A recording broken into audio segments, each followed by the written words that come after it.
Chapter 1. Young Davy. Davy Crockett was born on August 17th, 1787, in Greene County, Tennessee. In 1787, America was a new nation. Most of the territory was a wilderness. Davy Crockett was born in the wilderness. His father, John Crockett, was an Irish immigrant. He fought in the American Revolution. He was a very courageous man. Davy had a difficult childhood. His family was poor. When he was 12 years old, his father said, "Davy, our family doesn't have any money. You must go to work as a cattle herder." "All right, Father," said Davy. "I'm happy to help the family." Davy traveled 400 miles on foot. He took cattle from Tennessee to other places. When he finished his work, he was far from home. He was lost. Davy walked 400 miles. When he returned home, he was very tired. Davy gave his father the money he made. His father was happy and said, "Thank you, Davy. Now we have some money for the winter months." "I can do it again to help the family," Davy answered. The years passed. Davy went to school when he had time. He spent most of his time hunting in the forest. He was the best shooter and hunter in Tennessee. He entered many shooting competitions and won them all. He called his rifle Old Betsy.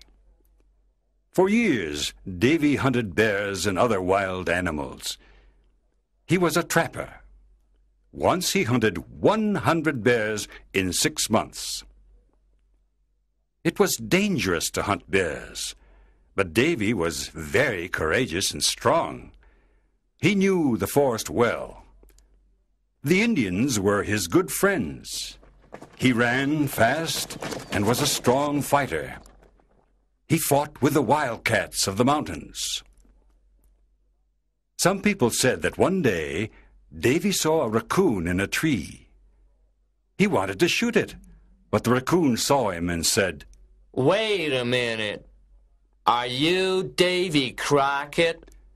Davy answered. "Yes, I am." The racoon answered, "Then don't shoot. I'll come down from the tree." And the racoon came down from the tree. Chapter 2. The Creek Wars. Everyone liked Davy Crockett. He was always happy, with a big smile. He was honest and always helped others. Davy was a tall man. He wore a coonskin cap, buckskin trousers, and a buckskin jacket. He always carried his long rifle, Old Betsy. In 1806, Davy married Polly Finley. She was a school teacher. They had 2 sons and a daughter, John, Joseph, and Judith. After a few years, the Crockett family moved into the Tennessee Hills. The Tennessee Hills were near hostile Indian country. In 1812, the war between the United States and Britain began. The Mohawk and Creek Indians fought with the British against the Americans. The American General Andrew Jackson organized a small army.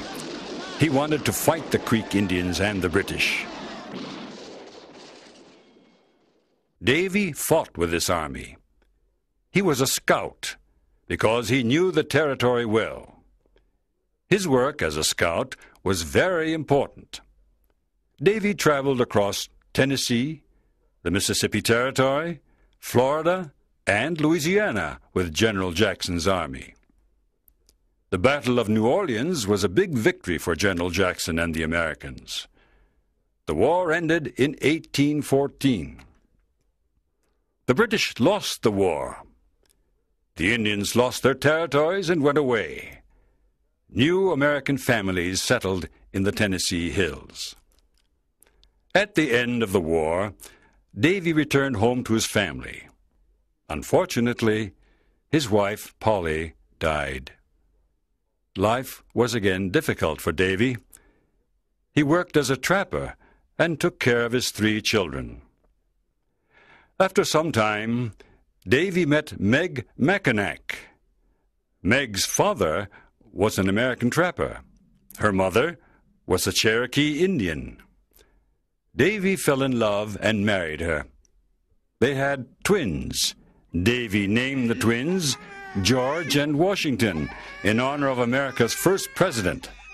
There were now 5 children in the Crockett family.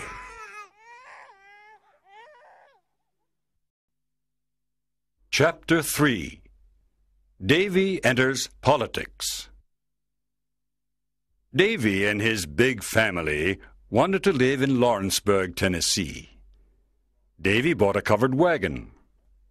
He and his family put all of their things inside the wagon: chairs, tables, beds, clothing, and many other things. 4 strong horses pulled the big wagon. Davy and his wife sat in the front. The 5 children were inside the wagon.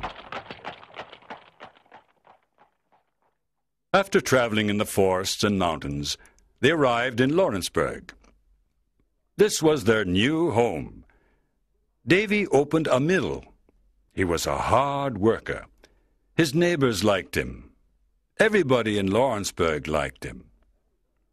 He became a representative of the town government. He was very popular. People liked listening to his stories about hunting bears and about the War of 1812. They admired his honesty and courage. Davy was different from other politicians. His speeches were never boring. His message was clear. He spoke to the people in simple language. He dressed like them, too. He always wore his coonskin cap and his buckskin trousers and jacket. One day, at an important meeting, he didn't know what to say.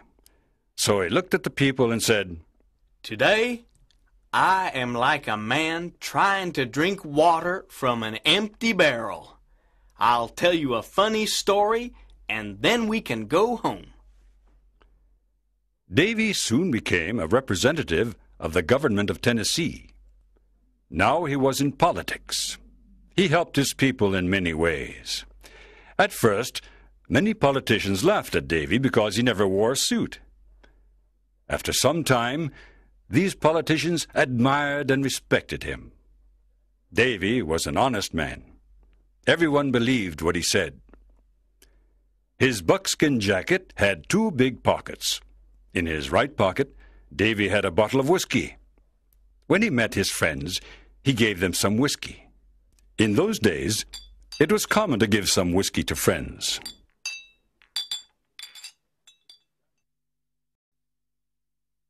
Chapter 4. Congressman Crockett. Davy often went to Nashville, the capital of Tennessee. In Nashville, he worked for the Tennessee government. One day, while Davy was working for the Tennessee government, a big flood destroyed his mill. This was terrible. He was very unhappy because he'd lost a lot of money. When he returned to Lawrenceburg, he started a new type of work. This time, he made barrels. He sold these barrels in New Orleans, Louisiana. New Orleans was about 400 miles away. To go to New Orleans, he traveled on the Mississippi River. He had a big boat to carry the barrels. It was difficult to travel on the Mississippi River. There were many dangers. One day, his boat had a bad accident. It began to sink. Davy almost drowned. He lost his boat and his barrels, but he didn't lose his life. In 1827, there was a big election in Tennessee. Davy Crockett became a United States congressman.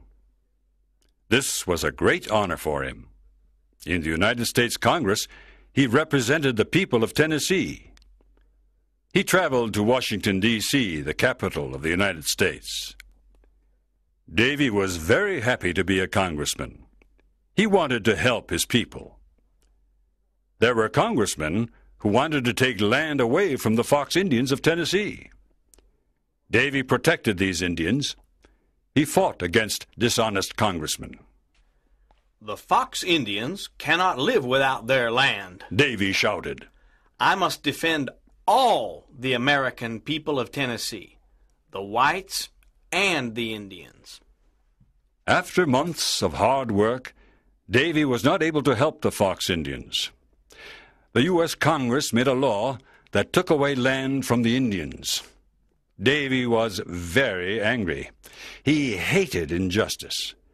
In 1835, he left the U.S. Congress. Chapter 5. Texas. In 1835, the Crockett family left Tennessee. They put all their things in a big covered wagon, and they traveled for many days. They finally arrived in Texas. At that time, Texas belonged to Mexico. At first, the Mexican government was happy with the American settlers. They cultivated the land. Many settlers went to Texas because land was very cheap. With a little money, a settler bought a lot of land. More and more Americans went to Texas. There were about 20,000 American settlers in eastern Texas. There were only 5,000 Mexicans. The Mexican government did not like this. There were too many Americans. Mexico decided to close its borders. The American settlers were very angry. In 1834, the Mexican general Santa Anna became the dictator of Mexico. He was a cruel man. He sent his soldiers to the Mexican border. He did not want the American settlers to enter Mexico. By 1834, there were more than 30,000 Americans living in Texas. They wanted Texas to be an independent American state. They did not want to live under a cruel Mexican dictator.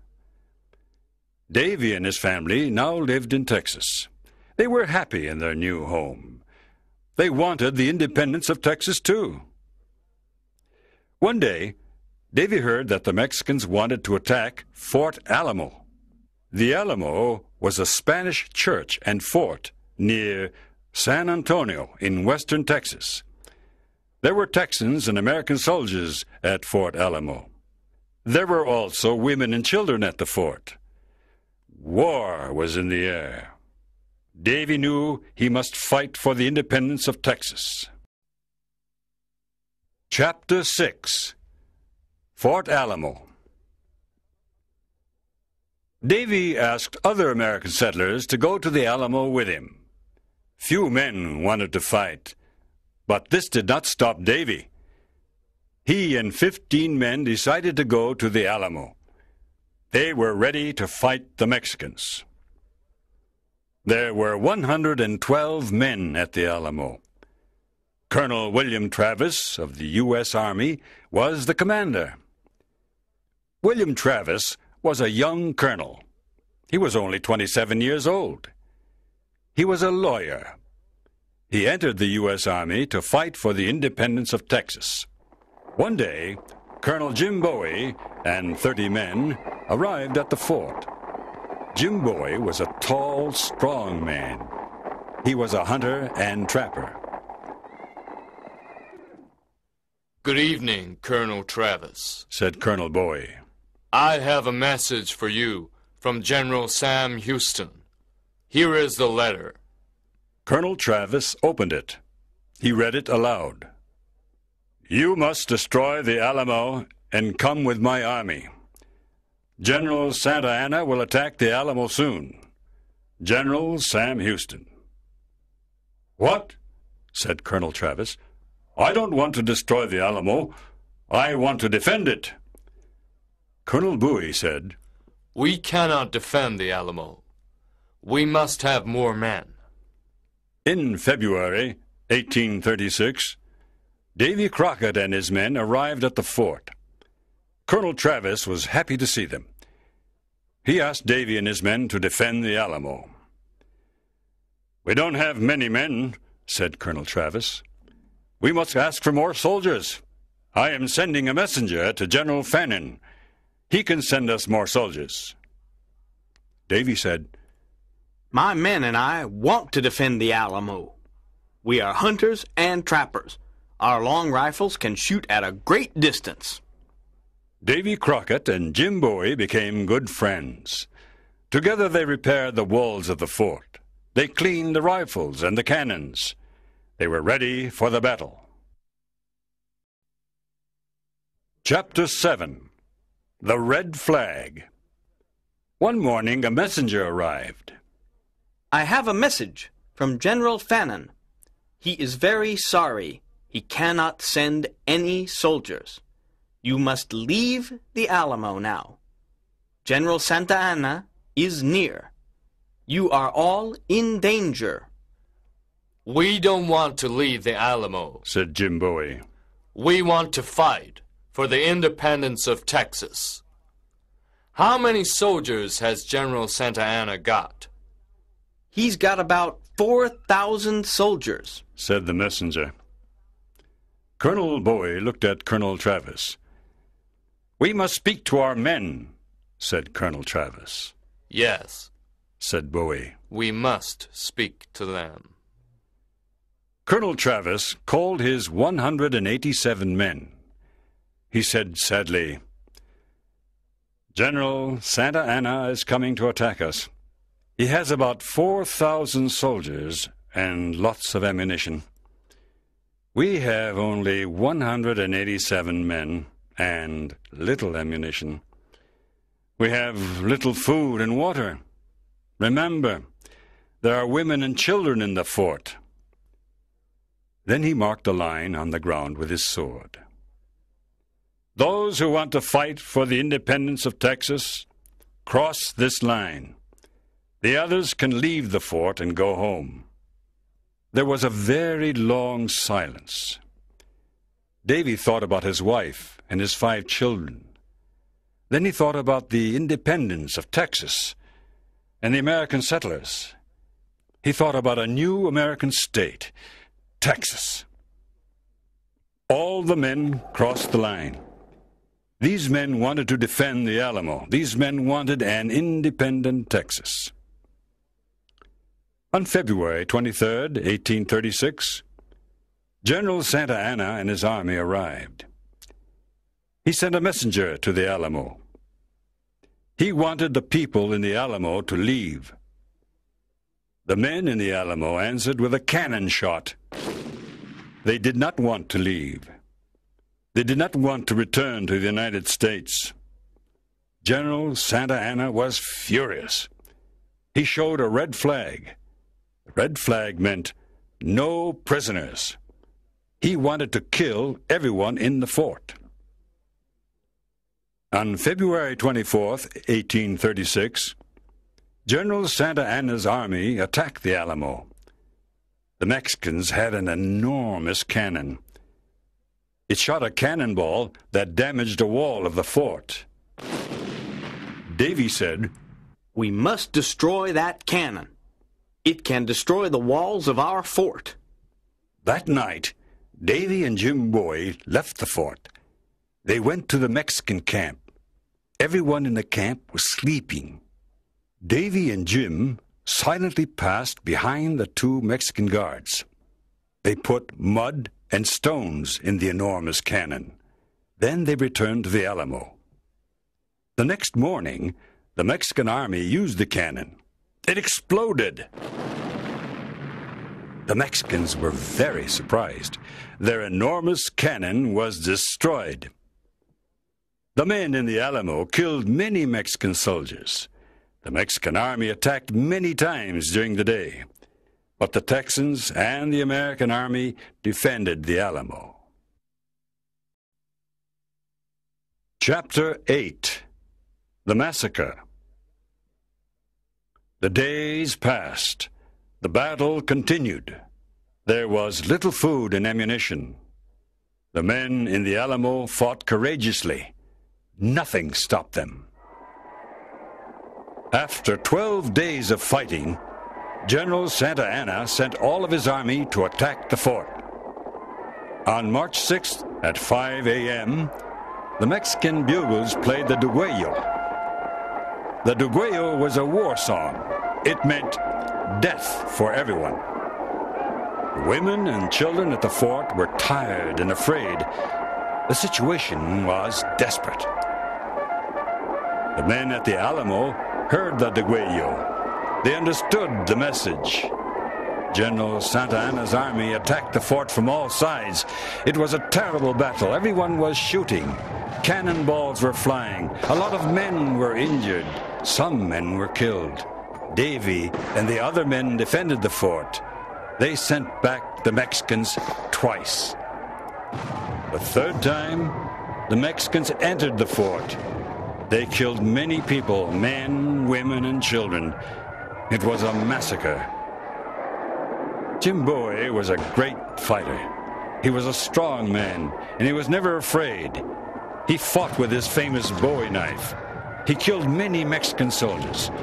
At the end of the day, 3 Mexican soldiers killed Jim Bowie.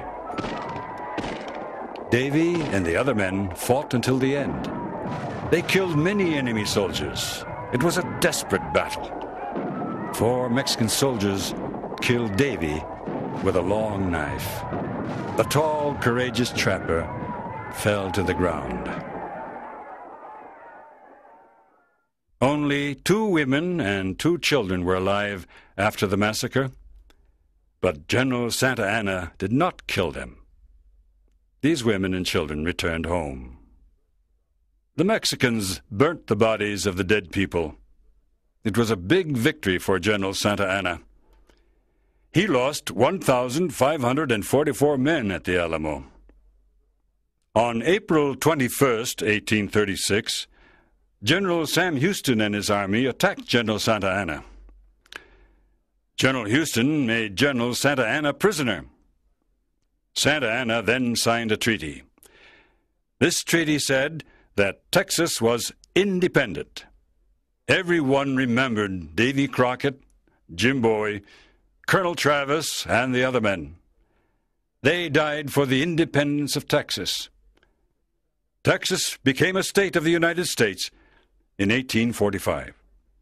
All through his life, Davy Crockett did what he believed was right. With his honesty and determination, he became a national hero. Davy Crockett was the perfect example of the American free spirit. In his life story, Davy wrote, "I leave this rule for others when I'm dead. Always be sure you're right. Then go ahead."